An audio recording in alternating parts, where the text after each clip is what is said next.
Come on, feel the noise. Yeah, I just did the weirdest countdown. I don't know if you guys are going to catch that part. We'll see how YouTube catches up when you go live, but yeah.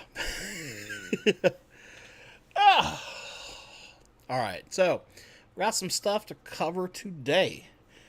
First off, Trevor, man, thanks for coming on Auto Singless. Welcome, welcome, welcome.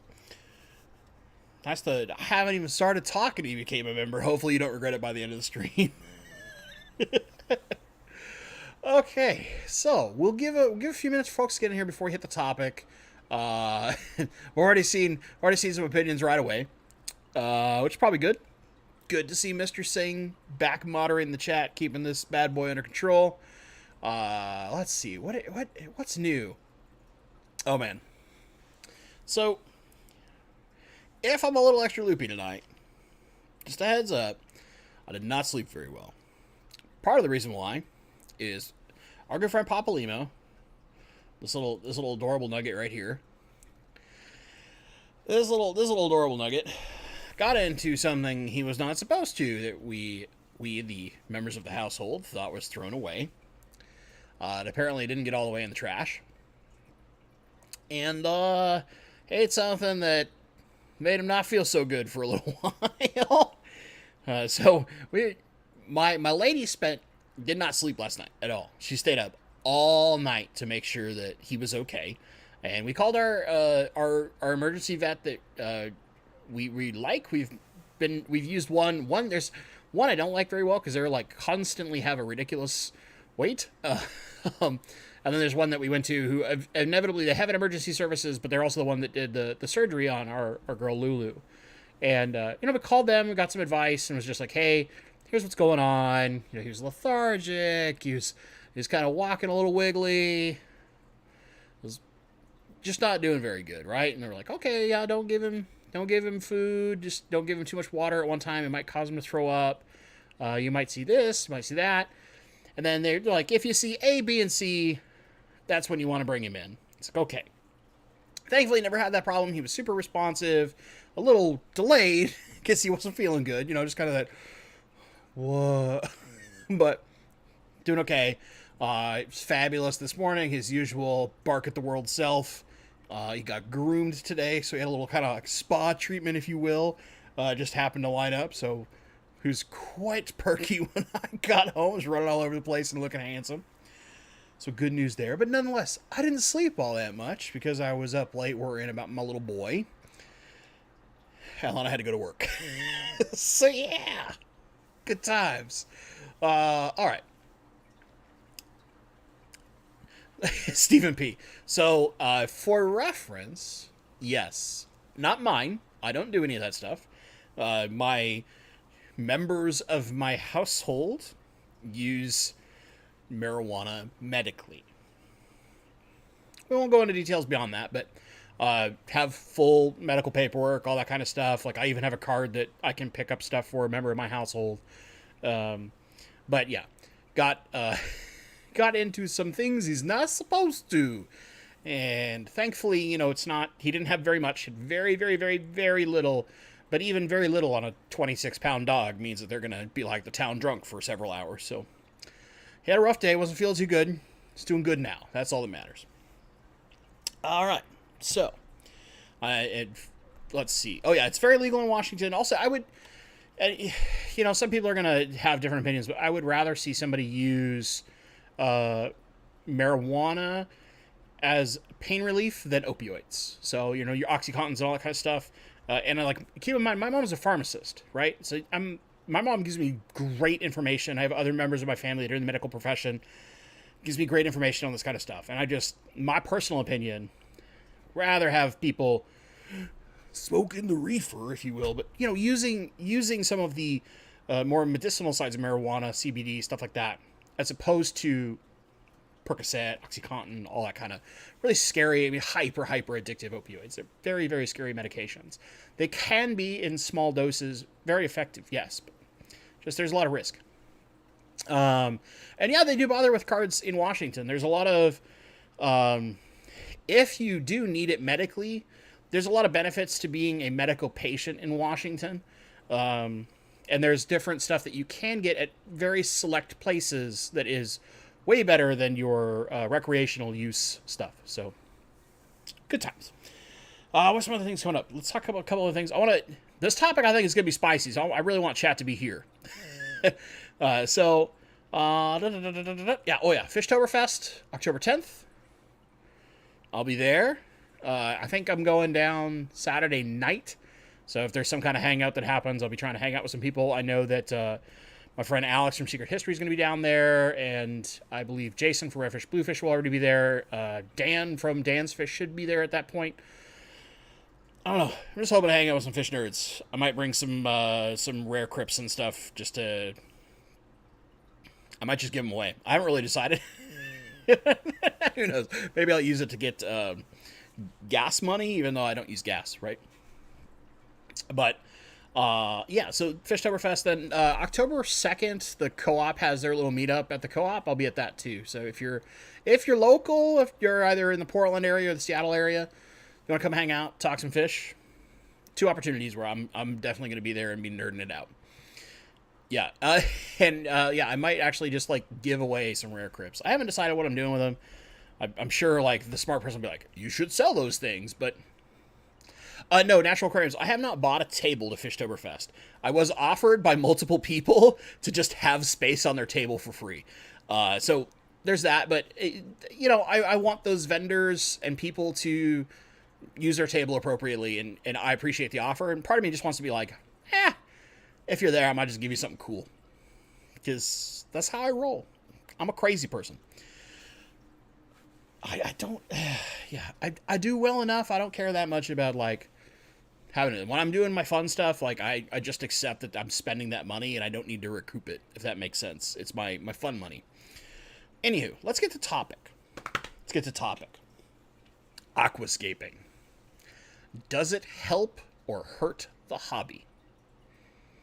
It's gonna be fiery. Probably not. I think there's kind of 2 ways we can look at this, and one's really playing devil's advocate. But like Alec the Nice, for example, real early to chat, mentioned, of course it's good for the hobby. Nobody likes ugly looking plants. Hard to say no. Let me start why it's good for the hobby. We'll start there, because I think most people are going to be like, of course it's good for the hobby. How could it possibly be bad, you crazy person? Aquascaping is one of those things where you see beautiful tanks. Maybe you watch George Farmer, right? He had a video on his discus tank this morning. Beautiful tank, right? And all sorts of absolutely beautiful aquascapers out there to do amazing work. Green Aqua, Yuri's, Stephen Chow, tons of people that have amazing tanks, right? You see those and you can't help but go like, man, I want that in my house. I want that in my house, right? Because that's what brought me back to the hobby. It brought me back to this hobby. I hadn't been in the hobby since college. And, it was... Start admitting how old I am. 15 years away from the hobby. If I can still count, I think that's right.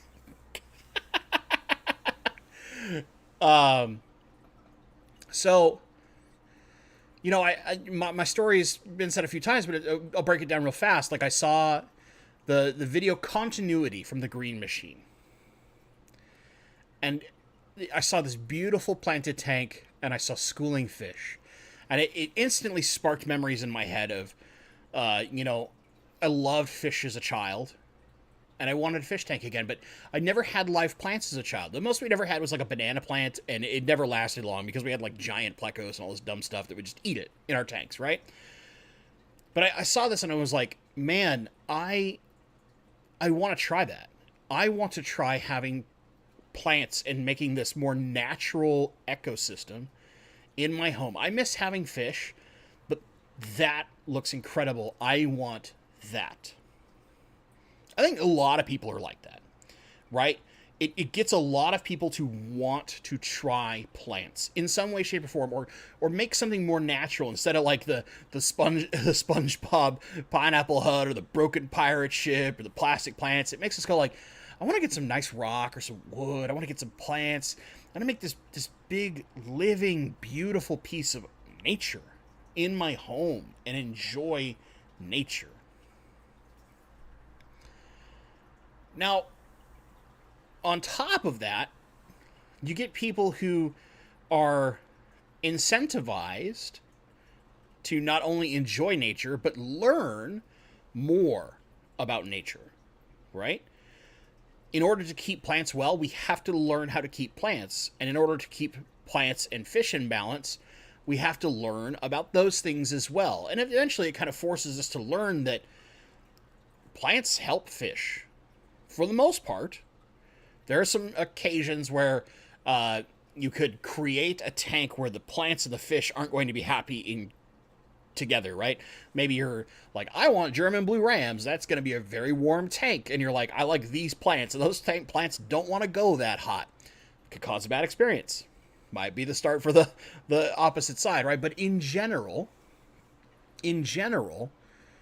I think aquascaping is incredibly good for getting people to explore more and more into this hobby. It's like Bex and Chow's like, I'm a fish keeper first, plants second. But sometimes when we create these environments with plants, we make those fish feel safer. We give them places of refuge that we wouldn't be able to do with more of your artificial decorations. And by doing that, we see better behavior out of our fish. We see better color out of our fish. We see better health out of our fish. So we get to, in a kind of symbiotic fashion, be better fish keepers. I've often said that plants are a crutch.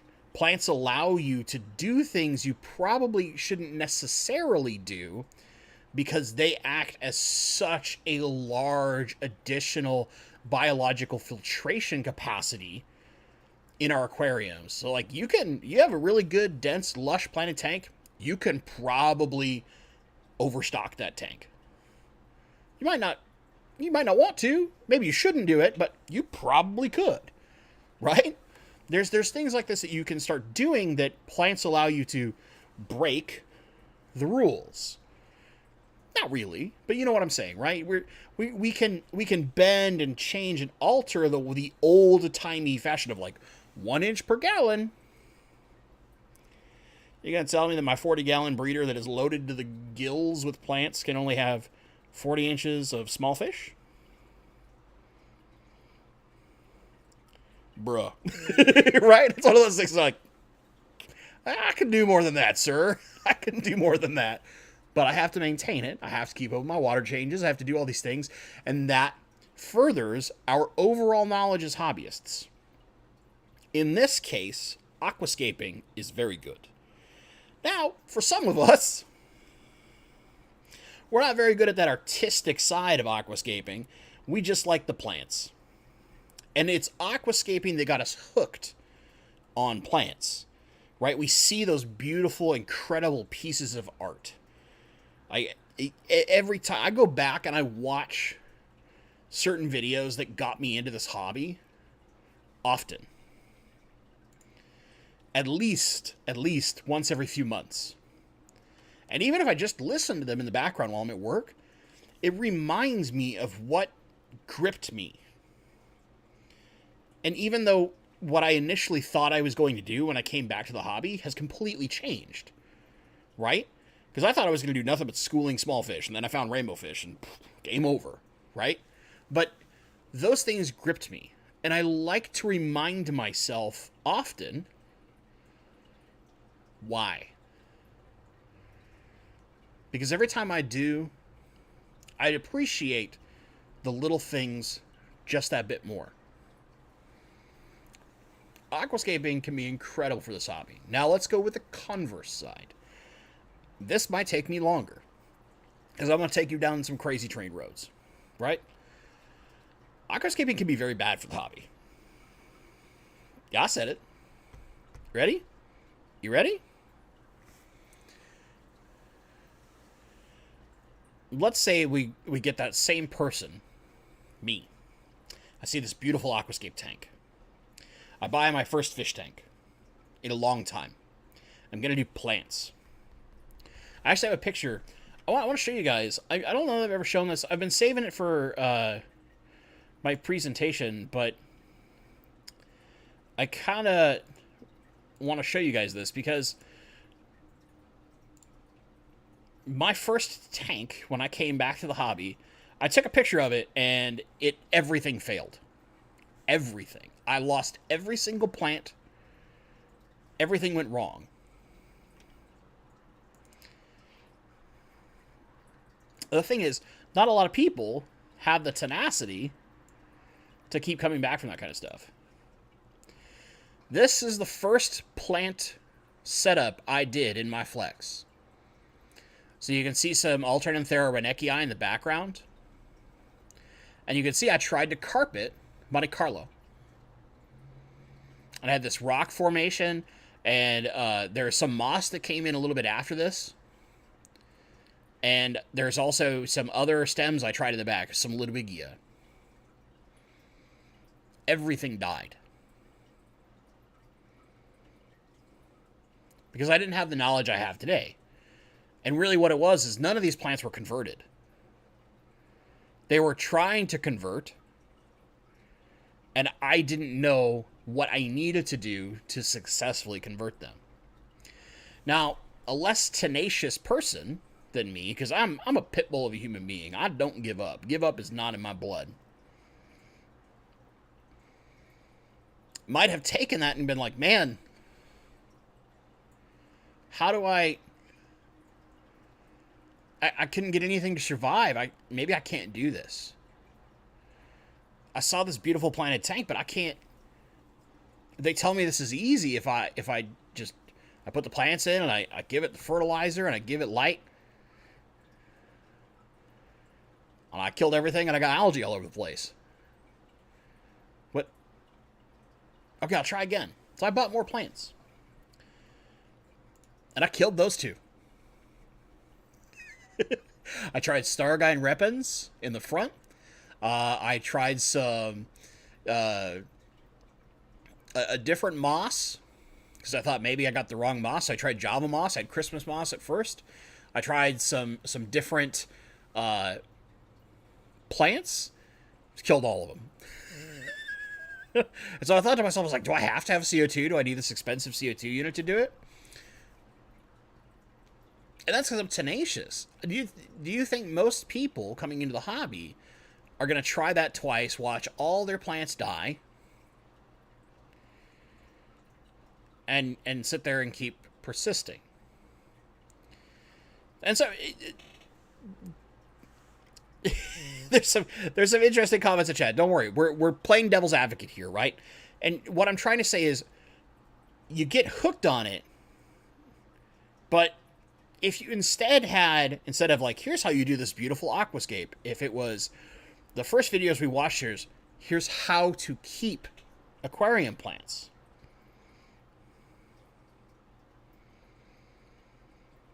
Start with a basic planted tank. Start with these tips, start with this. And then once you understand how to keep plants and keep them healthy, now let's start doing the artsy side, the aquascaping. Right? And there's tons of lessons, right? The me today looks at aquascaping and just knows, I'm not super artistic. And I kind of like the concept of letting nature run wild. But the me when I first came back to this hobby was like, I want to do something really pretty. I want to do something that looks artistic and beautiful.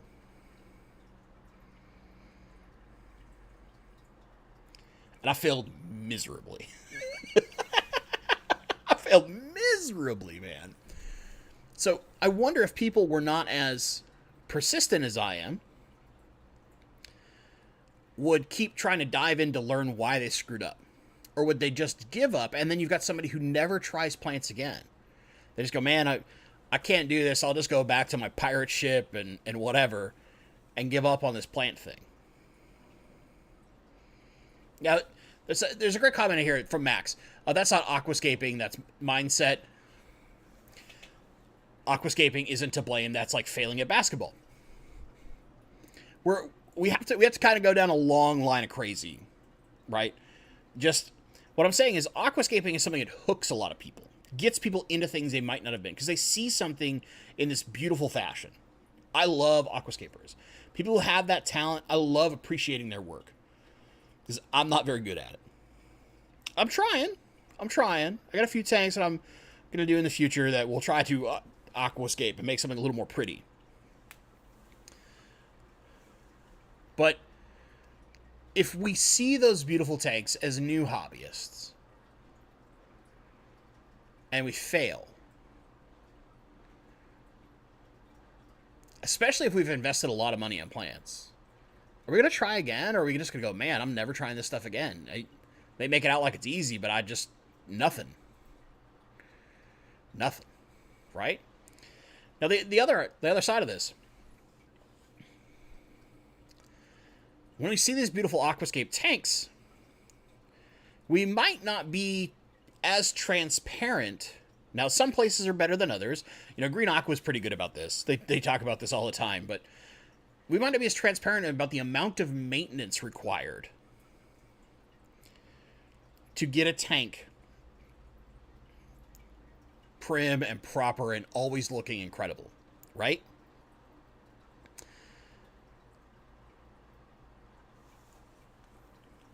So when we get these people to get in, and maybe they do successfully with plants, they have CO2, they have all that kind of stuff, and then things are growing out of control for them,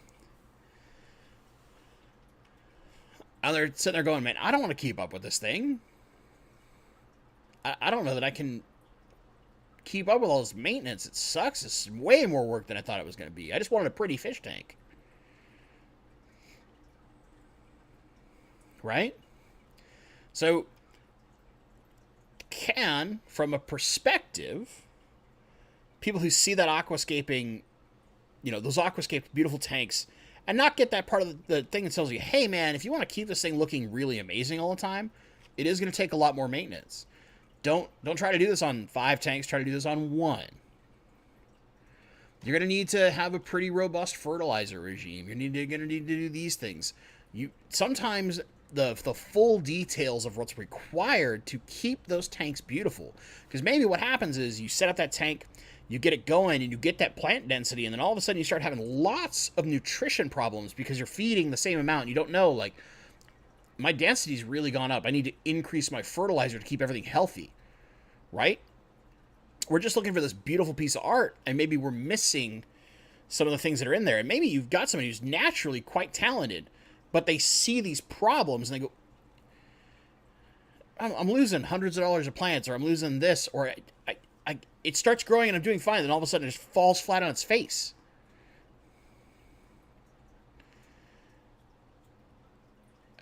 Why? Man, I don't want to put up with this. And I know somebody's like, that's not aquascaping's fault. We're going out on a limb here. We're going out on a limb, right? I think there's a great comment from Naomi right now. It's a cost investment for many folks. Plants can be expensive while you're learning, right? So discouraging for beginners, plus all the ferts and all that kind of stuff. Yeah, if you want that beautiful tank right away, you got to plant pretty dense to start. And, thankfully there's great channels out there. I often mention Green Aqua because I think they're one of the best channels out there. And George Farmer's another fantastic one where they're very transparent about the number of plants it takes and the cost to do it right. And we don't really see what I would say is like middle tech, if you want to like use the low and high tech mentality.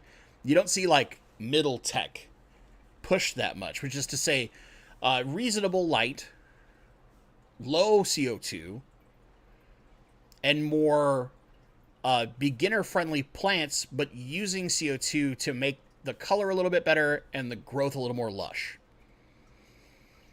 Right? Because without CO2, certain plants don't get as compact and stay as compact.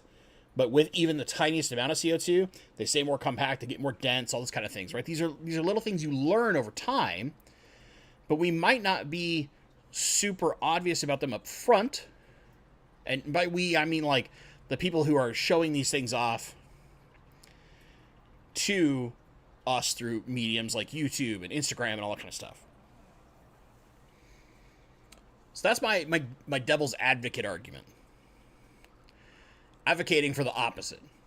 Now, my opinion, Joe Davis just asked, I think aquascaping is good for the hobby. I don't think it's bad for the hobby. Unfortunately, what I will say is that I don't think enough of our aquascapers, right, have consistent enough content that teaches people some of the labor or requirements to keep those aquascapes successful. Because it takes a lot of work. Takes a lot of plant knowledge, and I wish we would see more kind of beginner escapes, like simple stuff. I'll give you another example. I'll show you another tank. You ready for this? Let's go over here, make a little adjustment. Oh my goodness, I am just messing this up like crazy right now. I'll show you my other tank that I first planted. So my second tank, my big rainbow tank downstairs. Did it really stay that size? It doesn't seem like it should be that size. It's a much... Nope, that's wrong. Alright. Check this out. Bonk. This is my big rainbow tank when I first planted it. Before I knew I was going to put rainbows in it. I originally put this together when I was going to only do small schooling fish like danios and tetras. This was my second attempt at aquascaping. And you can see, like, it follows none of the aquascaping rules. Like, I didn't understand any of them. I just, like, started putting stuff in random places. I like, split my sand and my aqua soil. I have, like, an area of rock and an area of wood. It's not mixed together. It doesn't look natural. It looks really strange. And it's still like that. Because in the end, it was something that I love and I've kept for a long time. I did some dumb stuff that turned out over time to look really cool. And there's other stuff that got removed. Like there's that piece of spider wood, like a tree in the rocks. That's gone. You know, the Stargine weapons, like it looked lush for a little bit and then it fell apart on me because I didn't understand how to keep Stargine very well. There's tons of plants that are in there that just aren't in that tank anymore. And now it has like tons of crypts, a bunch of tiger lotus. You can even see like sponge filters that were in this tank at first, but now there's no sponge filters at all. There's like an FX6 powering most of the filtration work. Right? You can see how, like, complete inept idiot Bentley tried. This is what I got. Looked okay for a little bit. That was with like CO2 and full ADA soil system in it. Like I went hog wild on this thing. Crazy level stuff I would never do today, because I've learned enough to know like I don't need certain things that I did in that tank. So I want to know, do you guys think it is good or bad for the hobby? I'm curious your guys' opinion. For the most part, I think everybody's going to answer good.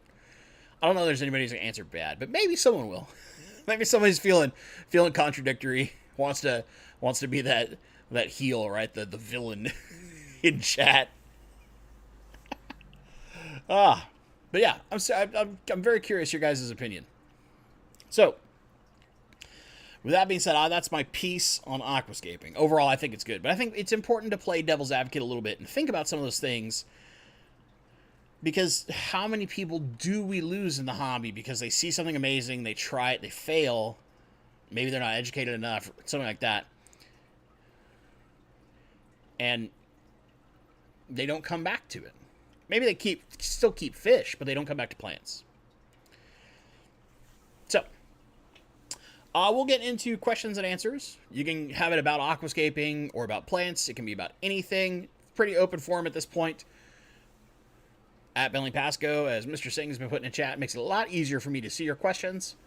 And we'll get rolling on Q&A. Easy peasy. See, we'll let chat catch up, but we'll grab a few things here and there. Cotton mentioned Beginnerscape's new vid idea. Well, I'm the worst person to do it, but maybe that would be a good collaboration with somebody who does actually do some good aquascaping work, because I'm absolutely abysmal at it. I just put plants in place and let them do their thing. I'm more of a let nature take its course kind of mentality when it comes to creating a planted tank. Master photographer mentioned, I'm a glutton for punishment. I haven't had a tank in over 30 years. When I set up my 75-gallon, I'm going with Aquasoil CO2, the Fluval 3.0, and a variety of challenging plants. Yeah, you're a glutton for punishment, all right. You'd be surprised, though. You know, some of those things, they just do well in certain people's water, and they just, like, naturally do well. And other people are like me, where certain plants just refuse to work for you. And no matter how stubborn you are, you keep going back to them. They're just like, nah. Keep trying, though, guy. Mother.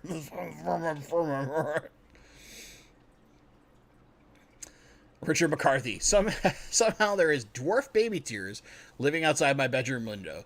They're like lemmings going one by one into my tank to their deaths.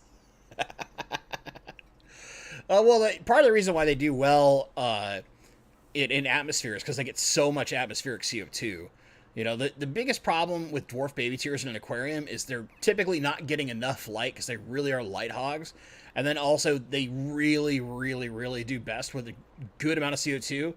And most people are either not pushing enough CO2 or not pushing enough light to make them successful in their tank. And it depends on your water too, because they are a lot like Monte Carlo. They like a little bit more mineral content, not a ton, but if you have super soft water or you have super hard water, kind of the opposite scale, they like a little mineral content, but not too much. It can make that plant really difficult to grow. I've grown it in the past, but because I keep a lot of rainbows, it's basically impossible for me to like really carpet with that plant, even in the tanks where I could do so, because the rainbows will get to their courting and spawning behavior and all their sparring behavior as well, and they just tear it apart. They'll get down in that and be like, oh, look at all this giant stuff to put eggs on. And they just rip it all up. Rip it all up. I tried Glossostigma in that big 125 of mine. I've tried all sorts of stuff. And just anything small and fine like that doesn't stand a chance. They just rip it up. Jerks. That's rainbows, man. They're crazy fish. Oh, okay. I like this question from Richard. Maybe a different question is to ask, where would the hobby be now if aquascaping never took off? I like this question. So, I would argue, without aquascaping, this hobby would be a shadow of what it is. And what I mean by that is the amount of people in the hobby would be significantly less. I think because of the proliferation of aquascaping and the understanding of how to be more successful with plants and aquariums has pushed certain things to be better. Because I don't think you would have these significantly more powerful LED lights without the heavy use of plants that is modern day. Right? Because you don't need that much light if you don't have plants. So you would see like the terrible kind of dim, not so great lights like you had at the start. Like there's the Marine Land light that is just absolutely garbage, but cost a ton of money.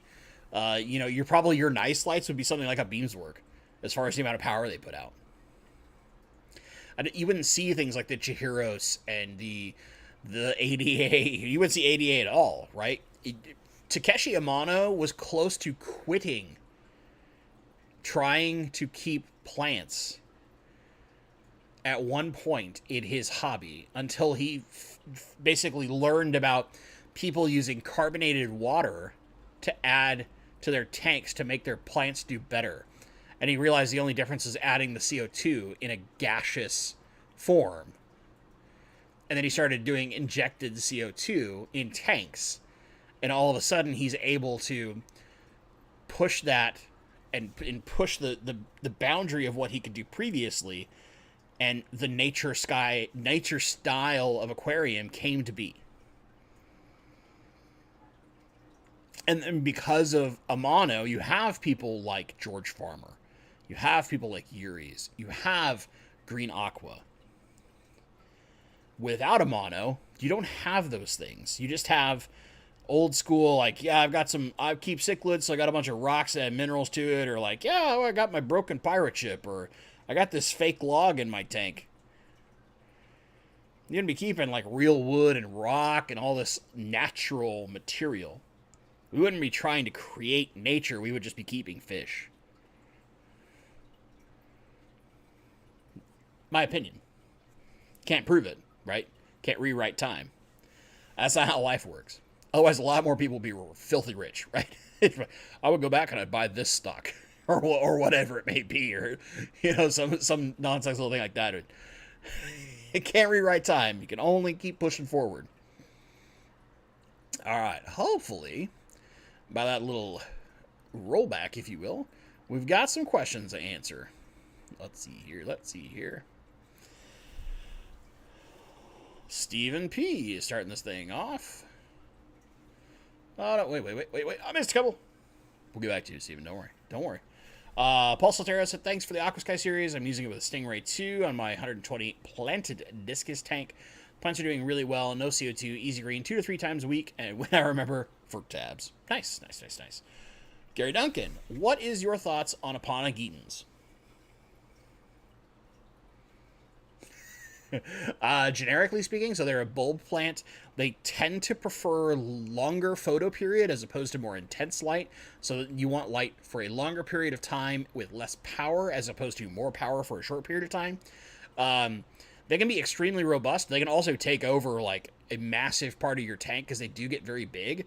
But some of them are just amazing. Like technically, Madagascar lace is a Ponageton, right? There's a Ponageton crispus, and there's all these just beautiful plants that get very tall. So if you have a taller tank, they're great. If you're going to have this tank that's going to set up for a while and you're just going to give it time and patience, it's an amazing plant to keep. And they're easy. You just put some root tabs in. You don't even need liquid fertilizer if you're using things like Aponagetons and swords. The big thing you have to keep in mind is that as they grow older, they'll make a massive root structure. And you just have to keep in mind that they can either get choked out by other more aggressive root-growing plants, like, say, an Amazon sword, or choke out other less aggressive plants that rely on their root structure, like certain crypts. It's possible. Now, if you're balancing everything, you're giving everything its nutrients, shouldn't be an issue. I like Aponagetons. I just haven't had any for a real while other than Madagascar laces. I used to have a bunch of Aponageton crispus in my 90-gallon tank. They're basically like one of the plants I have to move on to next to start growing more different species of Aponagetons, but I want larger, taller tanks for those. I want tanks that are more beneficial to their growth. Because if most of my tanks are 40 breeders, like, Aponagetons are just going to, like, lay over the top of the water all the time, as opposed to fill that height in and look really nice, right? There's not a lot of space in it, like a 40 breeder for an Aponageton.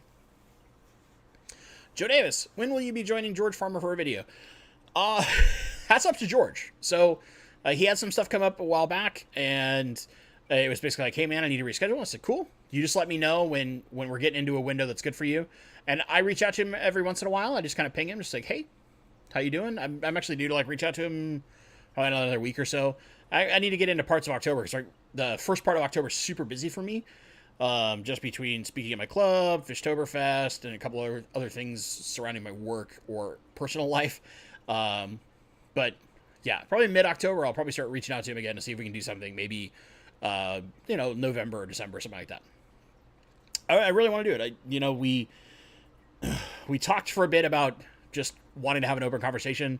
Not really sure, like, what we want to talk about, but just we wanted to talk. We both appreciate certain things.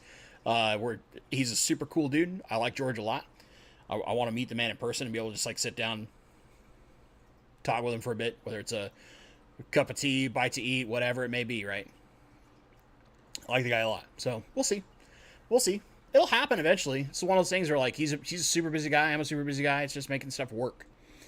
That's the hard part. Melissa Turner, best low-tech red-pink plants. I have Crypt Pink Flamingo, Scarlet Temple, and Red Tiger Lotus. Well, you actually just hit one, although I would argue the best low-tech red plant is Dwarf Aquarium Lily. I have a dwarf aquarium lily in brother-in-law James's tank. We had to trim a ton of leaves off that thing because it was just going so gangbusters. It was like taking over half of the tank and starting to shade out other plants that were like, hey, we want some light. We had to trim it back quite a bit. But yeah, I would say dwarf aquarium lily is fantastic. The other one, red tiger lotus, is great. They're great, easy red plants. You could do crypt Wendetii red. That's also relatively simple.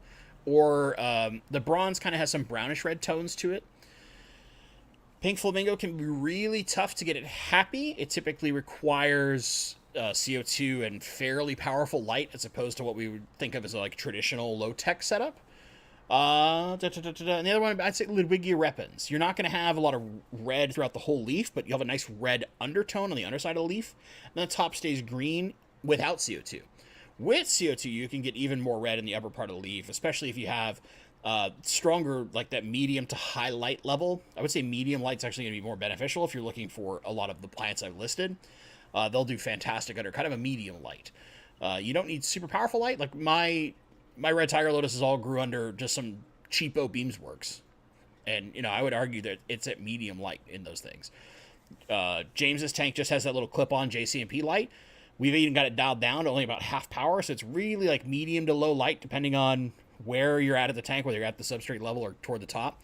And his dwarf aquarium lily is going gangbusters. It's got beautiful, beautiful red color. Some of the leaves come in kind of an orangey yellow tone, and then as they mature, they get that more reddy brown kind of color. It's just beautiful. The plant looks amazing. Super easy.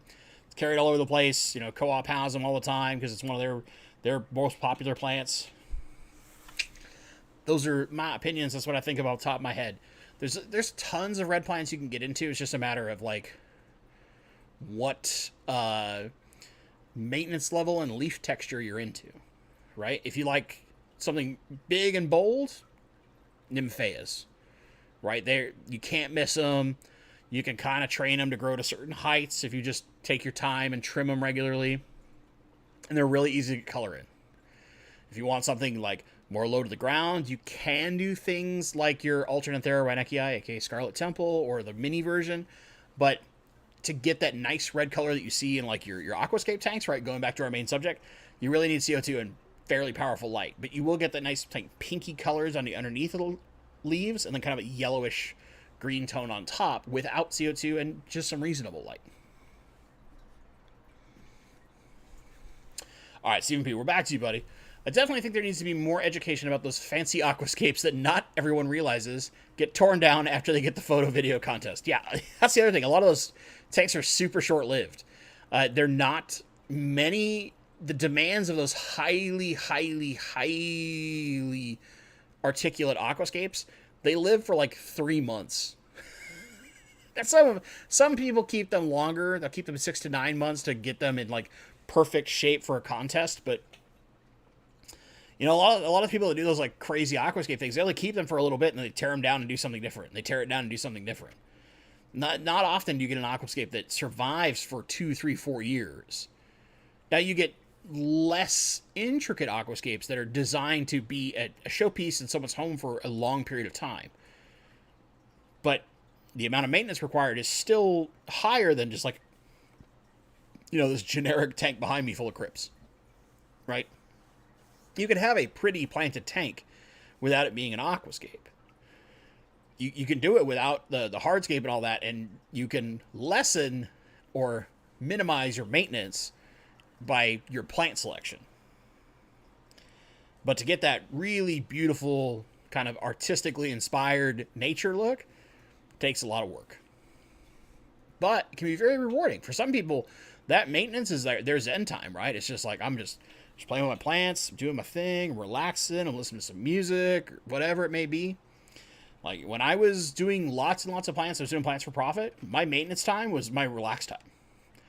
I would just zone out and forget about anything else, and all I would do is just trim my plants and replant what I needed to replant, or separate what I was selling off, or whatever it may be, right? It was just relax time. Spend a few hours here, a few hours there. Nice, stress-free stuff. Nice, stress-free stuff.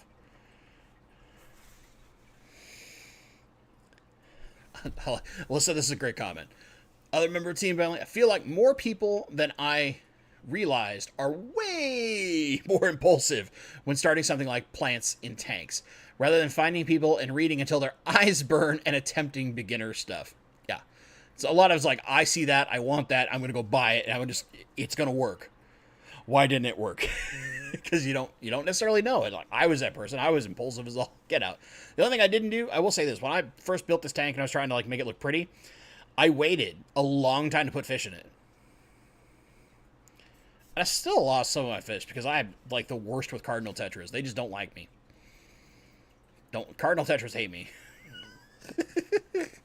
I don't know what it is, man. I've never had cardinals that live super, super long. But I've had other things like neons do fine, so. Or my Kochu tetras, man. I love those things. Those guys were tanks. I slowly lost them over time, but for the most part, a majority of them lived like 4.5 years before I started losing them. Except for the couple that jumped, because they're a little jumpy fish. Alley cat. Ooh, cat jumped on me. That's how you know I'm going too slow. Going too slow. Gotta catch up. Hold on, where were we? There it is. DKH GH7. Okay, wait. GH7, KH2, pH 6.7. What can I do to raise my KH without blowing up my pH? Ammonia nitrates are at 0. I do not want my pH to crash. Fully planted jungle help. So there's lots of buffers we can use, and even a very small amount of like just baking soda, sodium bicarb. Yeah, it's going to raise your pH a little bit. But don't worry too much about your pH going from like 6.7 to 7 or even 7.2. Your plants will handle that.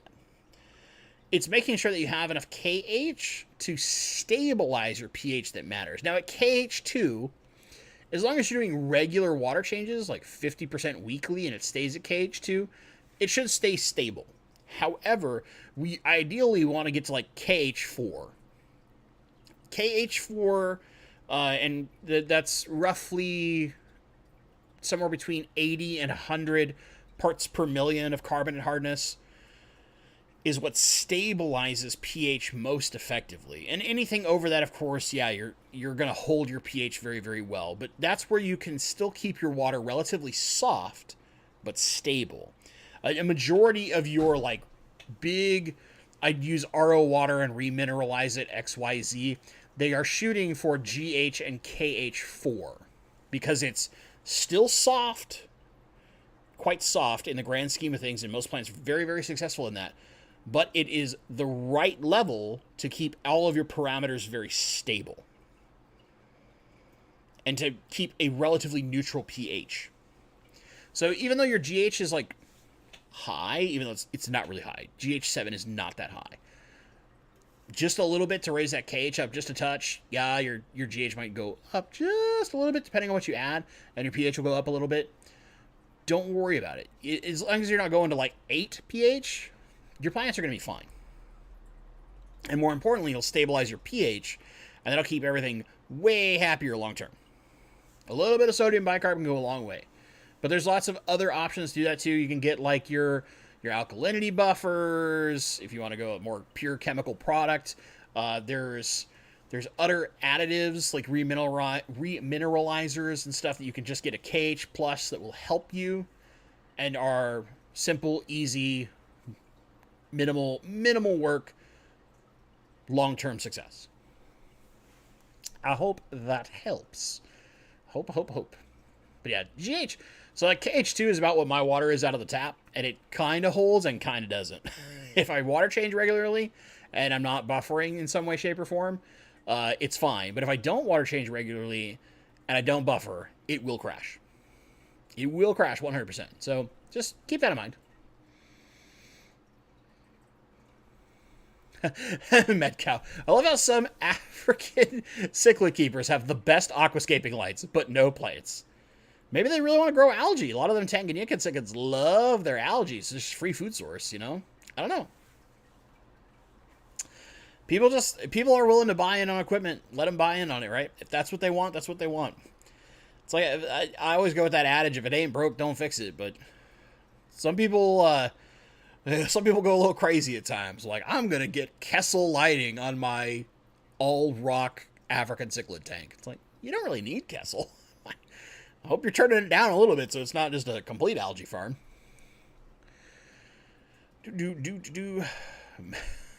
Master photographer. I've amassed a collection of YouTube videos, articles, and books. I'm in the process of trying to figure out water, fertilizer, CO2 combinations that will yield the results I want. Good. Our research is great, right? You're taking like the absolute best approach, but unfortunately, modern society, maybe you want to blame Amazon if you love like screaming at Amazon, which I do from time to time. But that like instant gratification that is like today's society can be the worst when it comes to fish keeping, because fish keeping is like the most patience is rewarding thing out there. I swear there's nothing that is more rewarded by being patient, taking your time, and doing your research than fish. And one could argue pets in general, right? But fish especially, because we're creating these very complex systems that they have to live in these little glass boxes or acrylic. I guess if you're fancy, you could have an acrylic box, and that you have to have like learn water chemistry, understand water treatment, understand the potential of like what fish live together and why, and understanding you have to learn so much like minor levels of science to do it right. And a lot of us are just like, I just want pretty fish and plants in my tank. Buy the things, I'll throw them together right now. Like, it's tough. It's tough. But that's why you've got like dum-dums like me that keep trying to help people. I do. Which plants grow well at 82 degrees? Amazon swords? So basically what I would say is look into the areas that get hot and find the aquatic plants that naturally exist in those environments, and that's what you're looking for. So like you wouldn't look necessarily at, say, like Boos, because Boos, while it exists in a hot area, it is for the most part exposed to the atmosphere and not underwater the whole time. You can look at some of the like Rotalas or Ludwigias, like a lot of the plants that exist in Florida naturally, which is quite a few Ludwigia species, they can handle that kind of heat. Stuff that exists down in the Amazon in certain areas where it is that hot, they can handle that kind of heat. Now, most plants don't really want to go that hot. They'll be far more successful at like 76 to 78 degrees, but there are plenty of plants that can handle that kind of temperature. You'll see beautiful discus tanks that have that kind of temperature going on. So it's about kind of looking out there. I mean, like the easy stuff is Amazon swords. Java fern really isn't like going that hot, but sometimes it can do so. It's one of those things where it tends to look a little less amazing when you start getting that hot. Anything over 80, it kind of starts breaking down. Anubias can handle it, but again, very similar. It doesn't really like to go that hot because in general, you're not dealing with those kind of temperatures where they come from naturally. There's several like both Mexican and South American Rotala species and Ludwigia species that grow like naturally in Florida that all can do that pretty well. So like Ludwigia arcuata is an example of one that can handle that. Not Rotala macranta probably can. Basically, as you get hotter, look for broader leaf plants. Some of the finer leaf plants can handle it, but the broader the leaf, the better it should be able to handle those warmer temperatures. But you don't want to go too hot. You start getting to like 84, 85, 86, you really limit the plants you can keep, because there are very few plants that will handle that much temperature. And a lot of times you have to like condition them and slowly scale them up from the temperatures they've been grown at in farms, because farms don't keep them that hot. Little food for thought on that one.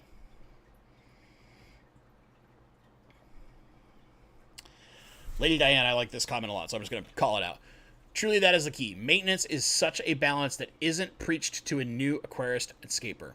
Yeah, The amount of maintenance that matters for a lot of these things is pretty tough. Michael, what you can give.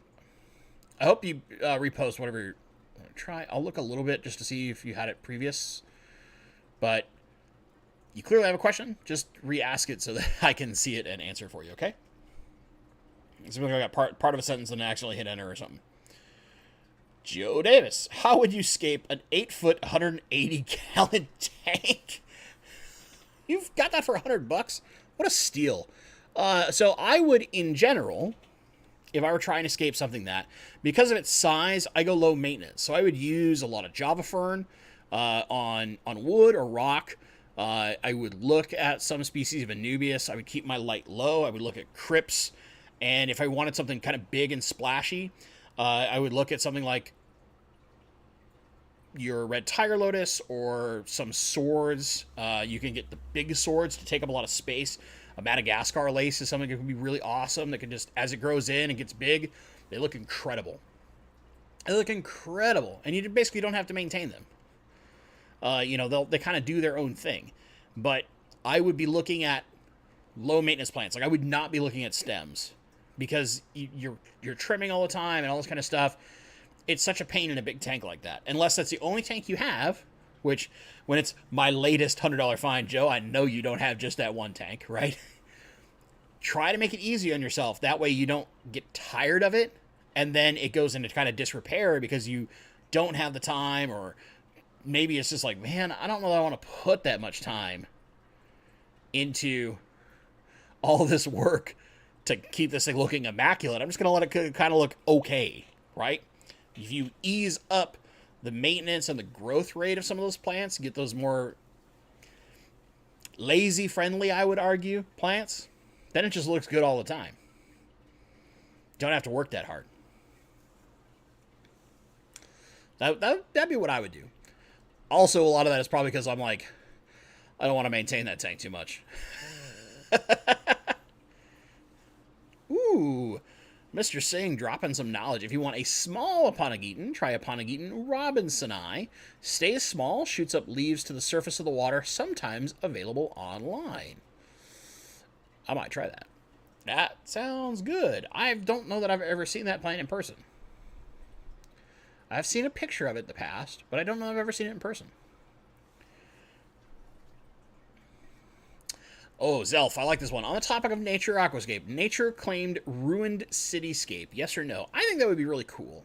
I think it'd be one of those things, it's kind of a gimmick, but it would be a cool gimmick, right? That kind of dystopian nature has taken over the ruined city mentality, right? You're was it like I Am Legend or something like that? You go to one of those movies where they present those things, but you could do it underwater. Could be really cool. Maybe if you're expecting like all the ice caps to melt and flood all over the place and nature to claim back some cities. Who knows? Maybe that's what you're shooting for, right? Melissa Turner, what are the best pink, red, mid to low-tech plants? I named a few of them. I have a Fluval 3.0, Florin Vulcanite, nice. I have Scarlet Temple, Crypt Wendiana Green, Crypt Pink Flamingo, and Red Aquarium Lily. I think you're already right there, like, to be honest. The other thing I would look at is, again, you could, there's two different species of aquarium lily that will get you some red tone, and they do have different patterns that make them distinct. One tends to stay with dwarf aquarium lily a little bit shorter, whereas red tiger lotus, nymphaeas, and cari will get a little taller if you allow it to. You can also trim it to keep it shorter, and be pretty aggressive on your trimming, and it will kind of train itself for a while unless you start getting lazy like I did. Some other reds that you can do that you might not be covering there is you can look at some of the red crypts, like Wendetii Red, or if you can find it, it's typically on the back, but Crypt Affinis has a really nice red back to its leaf, especially if you can find the metallic red variety. I think every once in a while Lucas Brett sells some of that stuff. If you just want a person I know for certain carries it and tends to grow quite a bit of it. And then beyond that, look at a lot of your Ludwigias. There's a lot of red Ludwigias that are pretty like mid-tech friendly, that don't really need a ton of light, but just that little bit of boost, and they get really pretty, really, really pretty. Rocky and Miles, I put plant weights around Bacopa bundles because they don't stay planted. Is that okay? Yes. So the big thing, what I would do in your case is, especially if you don't have a root structure yet, is use those plant weights or something to even potentially float them, but something to hold them in place and allow them to convert to your water system and grow new roots. And get your roots like at least an inch or two, and then you can grab by the roots and put them down as deep as you can in your substrate. Don't worry about burying a bunch of leaves. As long as you got just a little bit above the substrate, it's going to be fine. That will help it grow a really robust root system and hang in. And then it's not coming up unless you yank it out. But yeah, you can totally have plant weights around your plants. It's okay. They'll grow around them. That's part of like one of the tricks I love doing to get my stems acclimated to a system, especially if I get like bundled plants where they don't naturally have some roots from like a pot. I let them sit in my water for a bit until I see new root growth, and then I put them in the substrate.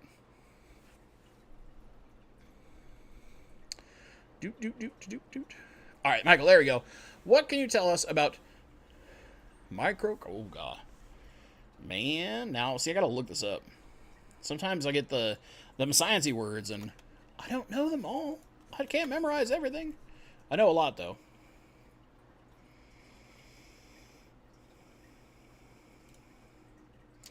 Oh, this is kind of like the cousin to pearlweed, in a sense, but it's more grassy.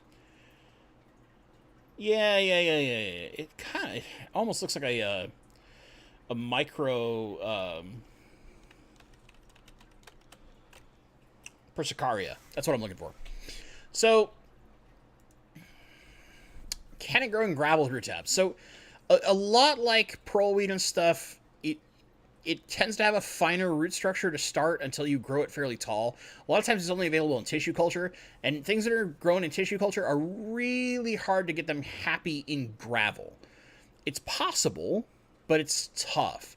You typically, for your gravel type setups where you're just using gravel, you need more robust root systems, or you need stems that are quite a bit longer so you can push them down to the gravel and keep them in place while they then grow their root system out and grab onto that gravel and hold themselves in place.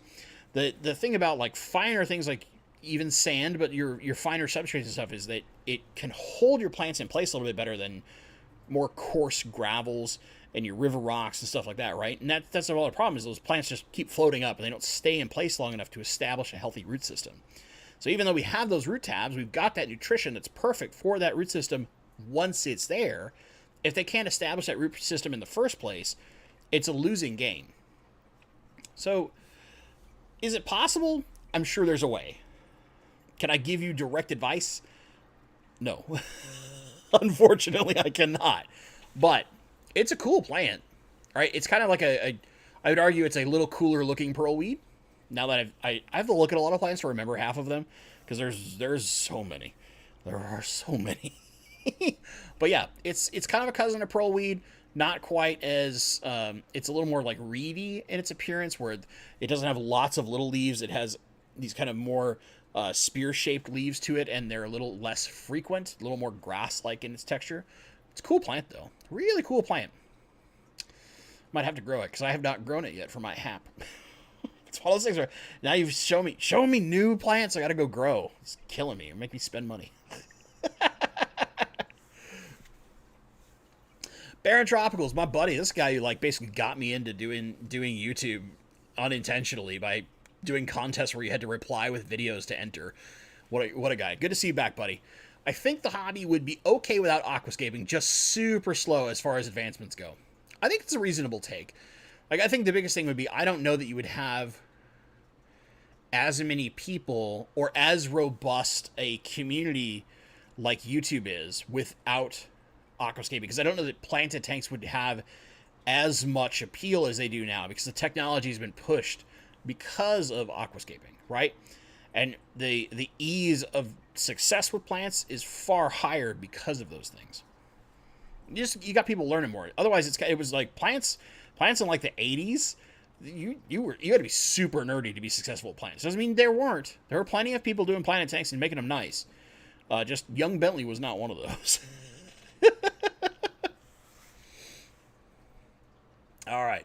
We're getting close to that time. Dr. Black should be showing up if he's streaming, although I have not seen my Australian friend in chat quite yet. Granted, I'm behind as always because we know I talk too freaking much. Let's see. We've got a little follow from Rocky and Miles. We'll dig into that in just a sec. I just want to make sure. Okay, good. I recently purchased Easy Green, but haven't used it as I worry about algae if it will affect my dwarf crayfish. Thoughts? Well, as long as you have plants, you need some amount of nutrients in there for them. So I would say test your water currently. If you have zero nitrates all the time, your plants are probably not getting as much as they could be. And as long as you keep your you don't like overdose the Easy Green, right? If you're not using CO2, follow the instructions it has for its 1 dose a week. The only difference I would say is if you have a reasonable amount of plants or lower demand plants in some amount of numbers, try spacing that out. So instead of doing all your fertilizer in 1 day, split it evenly. So if you have like every 3 days, do half the dose that it recommends, or even every 4 days, right? Split it up a bunch, little more lean, kind of trying to keep a consistent lower amount of fertilizer in the tank tends to have more success in my experience. Now it depends on the amount of just plant load and stuff that you have in your tank. If all else fails, Rocky and Miles, shoot me an email, bentley.pasco@gmail.com. Send me a picture of your tank and tell me like what you got going on, and I can help you a little bit via email. I'm actually relatively well caught up. I think I've only got like 2 more emails I have to respond to that I'm behind on because work has been a little crazy. I've had some members of my team out sick, so the boss man's had to pick up some slack and not be such a slacker. You know I'm joking when I say that, right? But yeah. Paul DeSando, I just got here. Why is aquascaping bad for the hobby? Watch the replay? Can I hope for that? It's kind of a long argument, but the sum is, I'll do this real short. If we see a beautiful aquascape tank, we have someone new, and they come in and they try it, and they fail miserably, are they then not going to try planting tanks again? You know, when I first got back into this hobby and I tried plants for the first time, I failed several times in a row. But I'm a super persistent human being. I don't have give up. I don't give up. Never give up is a mentality I've had for a long time. But not everybody's like a psycho like me and is like, I don't care how many times I screw up. I'm getting this right eventually, right? Some people will just be like, I'm tired of wasting money on this stuff. I'm just going to stick with my broken pirate ship and my whatever fish, right?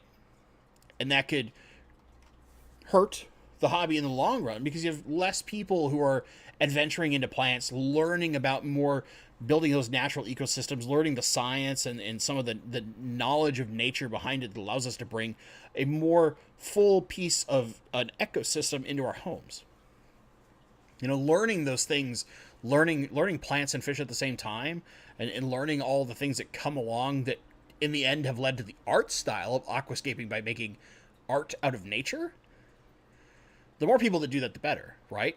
But if somebody sees this beautiful planted tank and all this artistic stuff and they try to do it themselves and they fail, whether it's the plants don't take off or they're like, oh yeah, I get rocks and wood like one of my first tanks, and then I put them like a dum-dum because I'm not very artistic, and I look at it and I'm like, that doesn't look as cool as I thought it was going to look. It looks kind of like a kid did it. Right? But that could discourage people and they could never try again. That could be bad for the hobby, right? Because you discourage that person from engaging in that portion of our hobby. That's the main lesson behind that, but there's lots of arguments there. It's a little more detail. All right.